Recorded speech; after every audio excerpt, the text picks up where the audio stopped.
Viernes y sábado Canto por el Agua, todo organizado por la Municipalidad de El Hoyo, además de presentaciones de importantes grupos musicales de la zona y del país. Va a haber charlas, va a haber conversatorios con especialistas, con representantes de organizaciones ambientales. Y uno de los referentes más importantes de Mendoza ha sido invitado.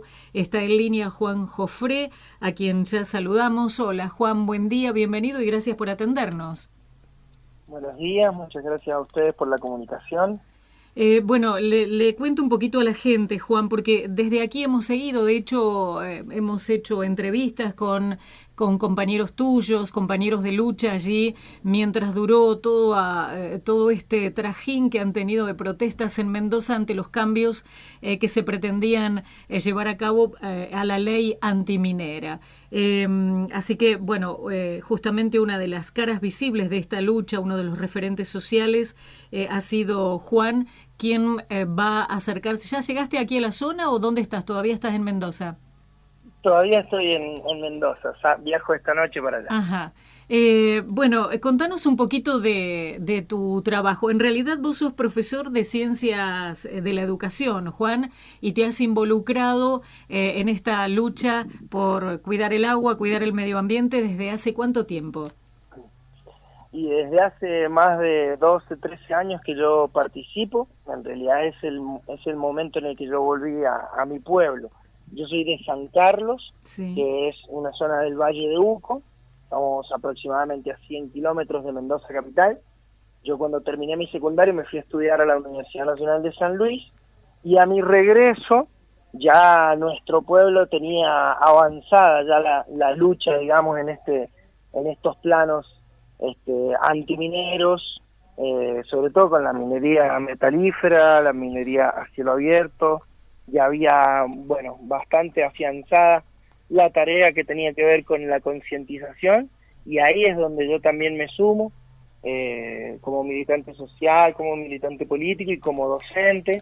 Aquí en las escuelas se había hecho un trabajo muy interesante en aquel momento, y bueno, creo que ahora volvió a dar sus frutos, porque bueno, lo que hicimos para impedir la modificación de la ley 7722 ha tenido mucho que ver con la generación de conciencia que se viene haciendo desde hace mucho tiempo en estos lugares. Mm. Juan, ¿ha sido muy complicado que la gente se involucrara en estos temas? ¿Qué fue lo que Ya, hizo el clic en Mendoza? un poco tiene que ver con esto de la historia. Para muchos de los mendocinos está muy arraigada la conciencia alrededor del agua. Nosotros somos una zona muy desértica, de generación en generación se ha traspasado un concepto clave, que es que al agua hay que cuidarla, que nosotros somos un desierto, que haber sabido administrar el agua primero nuestros pueblos originarios con métodos incaicos, y después las generaciones de extranjeros que vinieron, todos han sabido generar una cultura del agua muy importante. Si bien es verdad que seguimos derrochando, que hay muchas cosas que no las hacemos bien, es verdad todas esas críticas, tenemos mucho para mejorar, pero también hay toda una cuestión cultural histórica alrededor de los mendocinos, el agua, las acequias, y después hay otro componente importante, que es lo que te decía recién, de la cantidad de tiempo, de años, que son más de 10, 12, 14 años,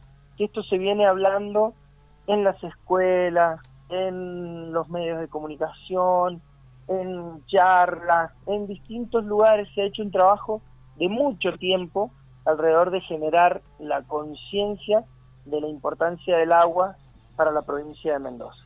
Y la 7722 es un símbolo en eso, que mucha gente se la ha apropiado, digamos, la ve como eso, como una ley que cuida, que protege, que es nuestra ley guardiana del agua, por lo menos frente a las amenazas de grandes empresas extractivistas que pretenden con sus formas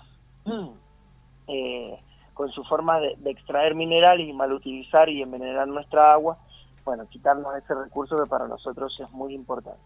Juan, vos has dicho que igualmente la ley 7722 no es antiminera, ¿no? ¿A qué te referís con esto? Exacto.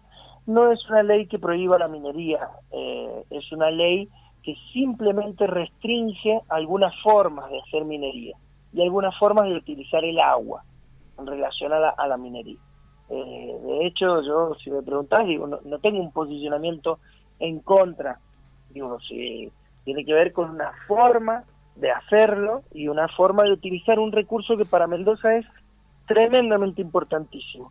Y por sobre todo por la escasez y por sobre todo, como te decía antes, porque el mendocino cuando recorre Mendoza se da cuenta de la importancia de haber construido esos oasis. Si no, nosotros teníamos una provincia en gran parte muy desértica. Entonces, bueno, y la ley, la 7722, lo que prohíbe es el uso de cianuro y otras sustancias químicas en procesos que tienen que ver con la minería. Pero para vos entonces hay una manera de hacer minería sustentablemente. Es que no importa si para mí, digo, yo lo que te digo es que la ley, digamos, la ley no es ley antiminera. Digamos, si aparece alguna forma, hoy no la conozco, yo por lo menos no la conozco.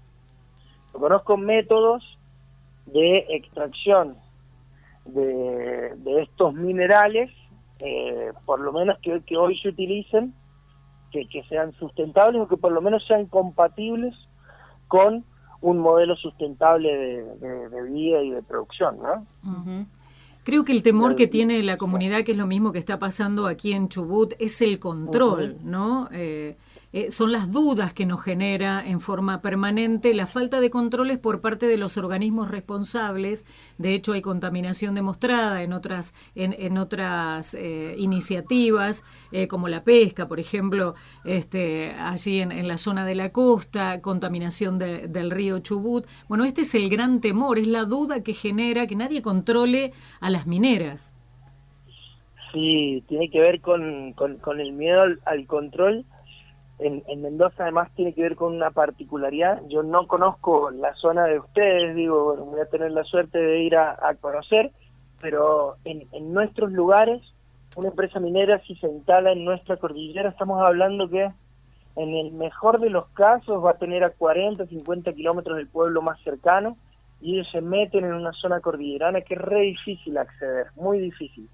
Por lo tanto, los controles, digamos, si alguien piensa en un grupo de seres humanos que tienen que subir en camionetas 4x4 en general, hacer muchos kilómetros para llegar a controlar algo, y el problema que tienen estas formas de explotar, digamos, los minerales, es que vos podés estar controlando, digo, el 100%, estar todo el tiempo controlando y se genera un accidente, claro, o una pequeña falla en algo y tenés, digamos, un desastre para la naturaleza, un desastre para el agua, depende, ¿no?, hacia dónde o qué tipo de accidente, pero es casi imposible de evitar. Y yo no sé si tiene tantísimo que ver con tener tantos controles. Yo no me imagino, y es una de las cosas que discutíamos acá. Es decir, hoy hay actividades que se generan en la zona cordillerana y es imposible de controlar. Claro. Es muy difícil de controlar. Claro. Hasta las actividades turísticas que nosotros tenemos en algunos lugares como el Parque Nacional Aconcagua, o el parque acá en lo que es Laguna del Diamante, y tenemos que tener guardaparques todo el tiempo, y ni siquiera así podemos hablar de un control del 100%, digamos, porque bueno, es un control humano, porque mientras están en un lugar no pueden estar en el otro, porque hablamos de extensiones de tierra y de montañas que son enormes, digamos, imposibles de controlar humanamente. Claro. Bueno, la idea de que vengas aquí a la zona es que cuentes un poco tu experiencia, tu trabajo, lo que ha pasado. ¿La lucha en Mendoza continúa? Sí, es así. La invitación es justamente por ahí para, bueno, a todos nos sirve compartir las experiencias. Yo voy a contarles, dispuesto más a preguntas y a contar un poco por ahí estas cosas. Así aprendemos también de cuáles son las similitudes y las diferencias que por ahí tienen nuestras luchas, las luchas de nuestro pueblo en esta temática. En Mendoza continúa, siempre Mendoza tiene una red de asambleas populares por el agua que funcionan prácticamente en todos los departamentos de la provincia y que tiene una coordinación provincial, que son asambleas abiertas, tolerantes, y que tienen y conservan un prestigio y una representatividad que hace que sigan siendo, digamos, el espacio predilecto donde se charlan, se discuten y se toman las decisiones al respecto de estas luchas. Y en esas asambleas, digamos que las coordinan, las conducen algunas personas que bueno, nadie las elige, digamos, pero que por su representatividad siguen ahí, y bueno, ellos están en permanente contacto, en permanente alerta, y son los que van, digamos, convocando a distintas acciones. Hoy ha habido estas semanas movilizaciones en contra del fracking, pero bueno, no son ni tan numerosas, ni digamos, bueno, también tiene que ver con enero, ¿no? Que es un mes donde mucha gente está de vacaciones, y tiene que ver con que el esfuerzo que hizo gran parte del pueblo mendocino a fines de año para que no se modificara la 7722, bueno, ha sido muy importante, pero no le puede pedir a la gente que esté todos los días haciendo semejante esfuerzo y en la calle, y bueno, pero bueno, siempre sí sigue en alerta, ¿no? Claro. Bueno, Juan, gracias por habernos atendido. Seguramente nos encontraremos por aquí. Tu participación está prevista para el sábado, en un principio. En un principio estaría prevista para el sábado, sí, yo igual creo y espero llegar para mañana al comienzo de la jornada. Así que bueno, nada, agradecerles a ustedes y bueno, espero que nos veamos ahora. Bueno, bienvenido. ¿No conoces entonces aquí nada? No conozco. Bueno, no conozco. Te va a encantar. Te va a encantar. Sí, estoy seguro. Tu provincia también es bellísima, por supuesto, hemos tenido la posibilidad de conocerlo y apoyamos cada lucha porque, bueno, sabíamos de los problemas y de la lucha en la calle de toda su gente, así que, bueno, la posibilidad de compartir tu experiencia aquí con la gente de la comarca va a ser muy importante. Gracias, Juan. Absolutamente. Muchas gracias a ustedes, un abrazo grande y nos vemos en estos días. Bueno, te esperamos. Gracias. Gracias. Juan Jofré es básicamente docente, es profesor, pero es uno de los dirigentes que fue la cara visible de esta lucha que se dio allí en Mendoza. Ustedes recordarán, se habían establecido cambios en la ley 7.722, justamente para impedir el avance de las mineras. Gran parte del pueblo mendocino salió a la calle, logró evitar justamente la modificación de la ley, pero es una lucha que continúa.